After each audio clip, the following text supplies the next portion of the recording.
KPBS On Demand is supported by UC San Diego's Art Power, presenting cellist Joshua Roman, performing from his album Immunity, alongside music by J.S. Bach and more. Sunday, June 22nd at UC San Diego's Epstein Family Amphitheater. Reserve your tickets at artpower.ucsd.edu. Good morning, I'm Debbie Cruz. It's Friday, April 7th.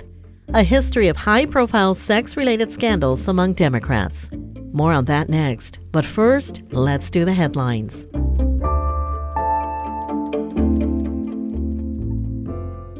A White House report blames the rushed exit out of Afghanistan on the Trump administration. The report also acknowledges that President Biden waited too long to begin evacuations. Navy veteran and co-founder of Afghan Evac, Sean Van Diver, says he welcomes the report, but that Congress could act now to alleviate some of the consequences of the rushed withdrawal. We need to see Congress take action by passing the Afghan Adjustment Act today. The bipartisan bill would grant a pathway to permanent residency to the more than 100,000 Afghans resettled in the U.S.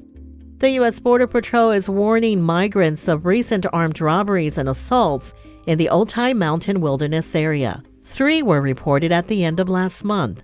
One group told agents the robbers had guns and ordered them to pay to be allowed to continue their journey. The migrants said that when they couldn't come up with the money, the thieves stole their cell phones. Agents reported the cases to the Mexican government. An independent investigation will soon get underway into sexual assault and harassment allegations made by a former MTS employee against former MTS board president Nathan Fletcher. MTS has said that they didn't know about the allegations until last week, but a letter from the former MTS employee's lawyer demanding her employment records would seem to suggest otherwise.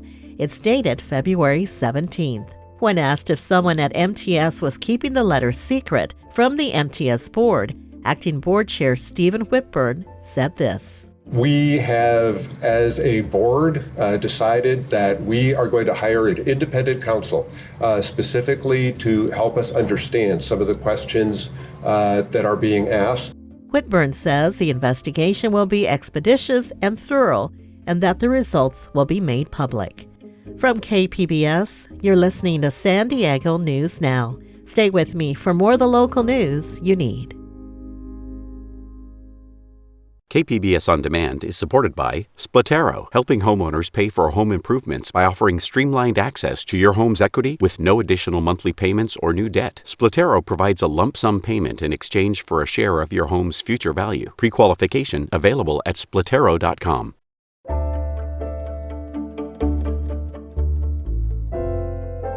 San Diego County Supervisor Nathan Fletcher is the latest in the line of local Democrats to fall from grace amid sexual misconduct claims. In fact, investigative reporter Amitha Sharma says Democratic sex scandals have been a feature of San Diego politics for decades. Nathan Fletcher's abrupt resignation from the San Diego County Board of Supervisors last week puts him in a notorious pantheon of local Democratic politicians, once promising political careers scuttled by sexual misconduct allegations or matters related to sex. There tends to be a view that San Diego is this like little Iowa on the Pacific Ocean. Carl Luna is a Mesa College political science professor. It's just a nice little quiet place. We have a ridiculously large number of scandals, and that's a sign that people are not holding people accountable. The list spans decades. In 2005, Michael Zucchet and Ralph Insunza, 2 rising Democrats on the San Diego City Council, were convicted of taking illegal campaign cash from a strip club owner. Zucchet's conviction was overturned. Insunza went to prison maintaining his innocence. I believe I have done nothing wrong. I believe that what I did was all within the law. 10 years ago, Democrat Bob Filner's tenure as San Diego mayor ended after just 9 months when 13 women accused him of making unwanted sexual advances. I am embarrassed to admit that I have failed to fully respect the women who work for me and with me, and that at times I have intimidated them. In 2016, Supervisor Dave Roberts, the lone Democrat on the board, lost his re-election bid following a slew of allegations that included an inappropriate relationship with an office aide. Last year, a man accused Will Rodriguez Kennedy, the then head of the San Diego County Democratic Party, of sexual assault. Then, last week, a former MTS spokesperson filed a lawsuit alleging that Fletcher sexually harassed and assaulted her. A day later, he announced his resignation. These scandals have not only been personally ruinous, but they've short-circuited eras when Democrats seemed poised to dominate local politics. Consider that Filner had been the first Democratic mayor to be elected in San Diego in 20 years. Following his resignation, Republican Kevin Faulconer won a special mayoral election and was in office until 2020.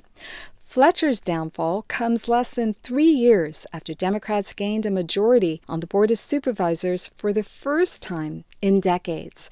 But even some adversaries of Democrats say the sex scandals should be looked at individually rather than a fatal flaw of the party. As somebody who has worked against that party for 40 years or so, if I had an opportunity to make some kind of sweeping generalization, I'd be happy to do so. It's not there. It just isn't. Longtime Republican strategist John Kern says the sex scandals are more about the law of averages. There are more Democrats in office than Republicans, and he says it's about the kind of people who are drawn to politics. With my clients, I have 2 rules. Keep your fly zipped and your hand out of the till. That'll keep you out of all kinds of trouble. Mix in the trappings of elected office, and you've got the potential makings of a sex scandal, according to former Los Angeles Times reporter Tony Perry, who covered many San Diego political scandals. Power. These were men who had power, and with power came a sense of entitlement. But Luna says the party isn't blameless. The rumors about Fletcher were out there. The San Diego Democratic Party tends to have a conveyor belt system of how you move up. You start at city council, you move up to the Board of Supervisors, assembly, and if you're on that train, the people below you and above you need you to stay there. So there's a tendency to not want to hold people accountable, even though it always comes out in the end. He said the entire Democratic power structure in the county should look inward. San Diego Democrats, they are in such an assured position to win, they can start to be choosier about who they're going to put into office. Amita Sharma, KPBS News.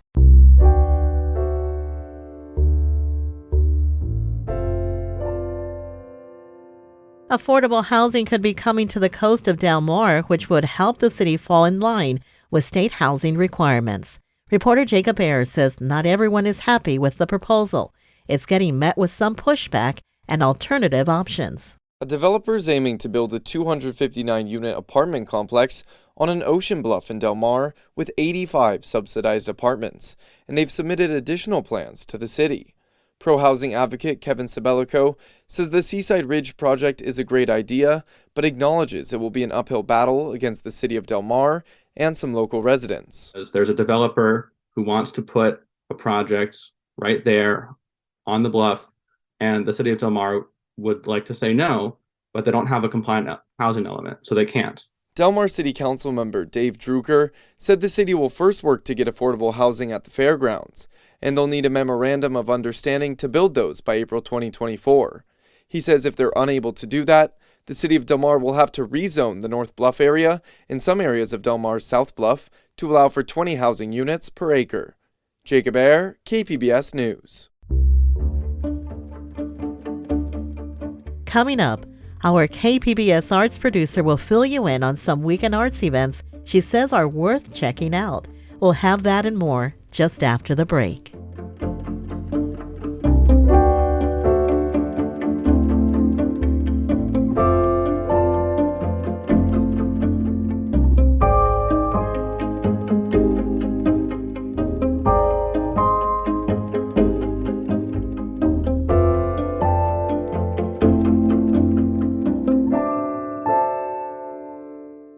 KPBS On Demand is supported by Latino Legacy Foundation, presenting their Storyteller series, Reach for the Stars with Ellen Ochoa, the first Latina astronaut. Welcome Serenade by the all-female mariachi Amapolas, Sunday, June 29th. More at latinolegacyfoundation.org.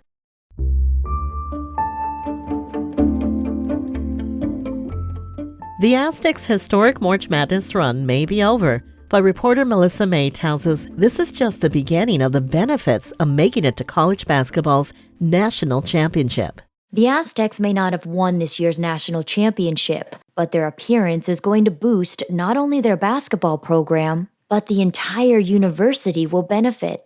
Assistant coach David Velasquez says this run has affected the perception of SDSU and earned the respect this program deserves.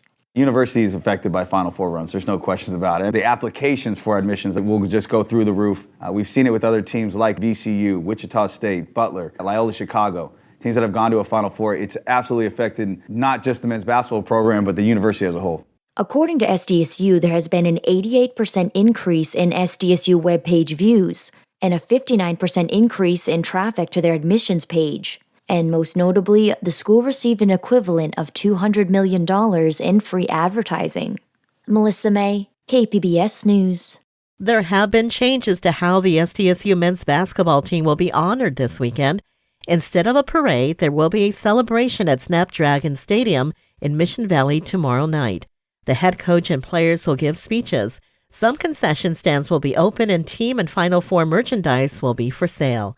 Admission and parking are free, but you must claim tickets in advance online at goaztecs.com/MBB celebration.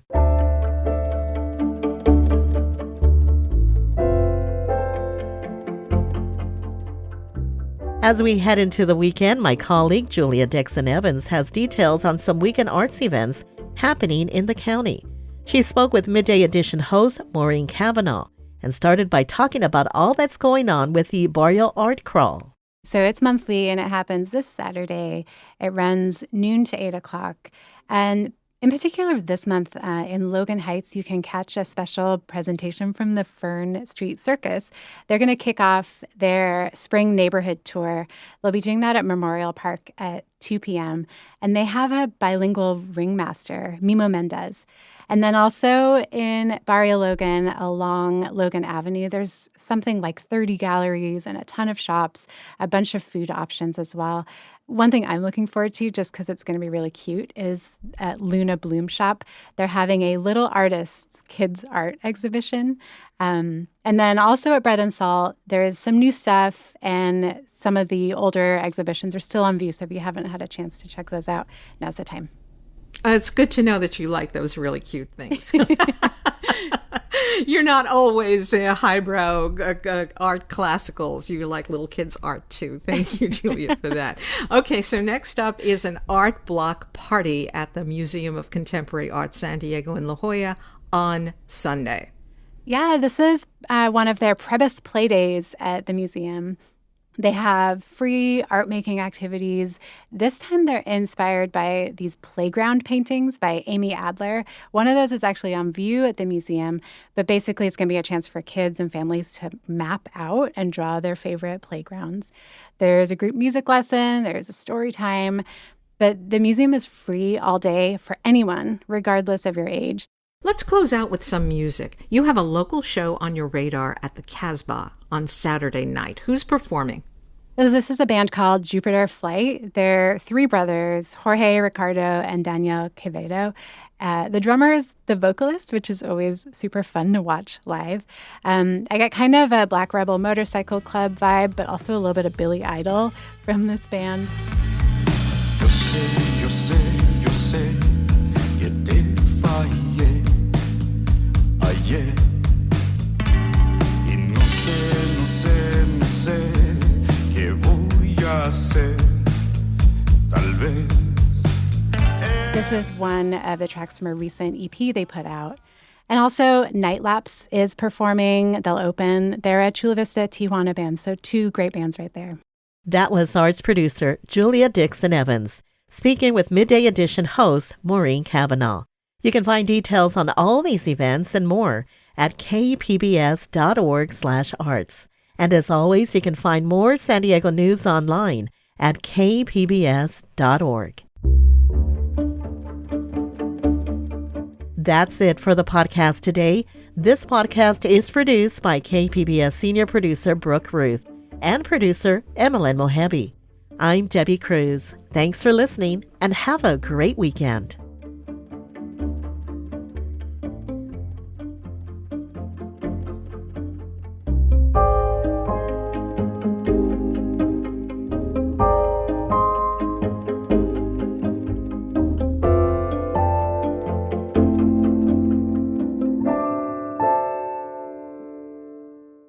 KPBS On Demand is supported by the San Diego County Toyota dealers, presenting the new 2025 Camry with refined design and performance. Visit your local Toyota dealer to learn more about all the features the new 2025 Camry offers. The San Diego County Toyota dealers. We make it easy.